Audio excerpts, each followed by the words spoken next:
పశ్చిమం అధికారానికి మారుపేరు. పశ్చిమం బాగుంటే అఖండమైన అధికారం ఉంటుంది. మంచి ప్రతి సబ్జెక్టు పైన ప్రతి దానిపైన మంచి కమాండ్ ఉంటుంది అక్కడ ఉన్న వాళ్ళకి. అసాధ్యం అంటూ ఉండదు. అసాధ్యమైన పనులు కూడా సుసాధ్యంగా చేసేస్తుంటారు.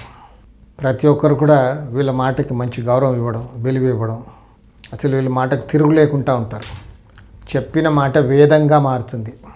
ఎంత కష్టమైన పని కూడా అలా వాళ్ళు సునాయాసంగా చేసేస్తూ ఉంటారు.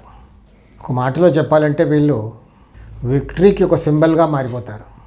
వాళ్ళలో ఒక మంచి అట్రాక్షన్ అంటూ ఉంటుంది. వాళ్ళు ఏది చెప్పినా మనకు అలా గుడ్డిగా వినేయాలి, నమ్మేయాలి అనిపించి వినేస్తూ ఉంటారు. జనాలందరూ కూడా వాళ్ళ పట్ల చాలా ఒబీడియంట్గా మారిపోతారు. వాళ్ళు ఏది చెప్తే అంతే వేదం. ఒక మాట చెప్పారంటే అది వేదం అంతే. పశ్చిమ దోషపూరితమైన ఇళ్లలో ఉన్న వాళ్ళకి ఏంటంటే ప్రతి చిన్న పని కూడా చాలా కష్టంగా, అసాధ్యంగా మారిపోతుంది. ప్రతి పనికి కష్టపడుతూ ఉంటారు.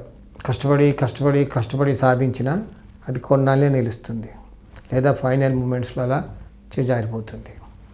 దాంతో ఇంకా నా కర్మ అని సరిపెట్టుకుంటూ ఉంటారు.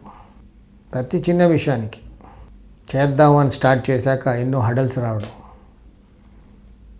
ఆ హడల్స్ అన్నీ కూడా కష్టంగా దాటినా ఆ పని సాధించలేకపోవడం, వీళ్ళంతా కూడా ఫెయిలియర్కి ఒక సింబల్గా నిలిచిపోతారు.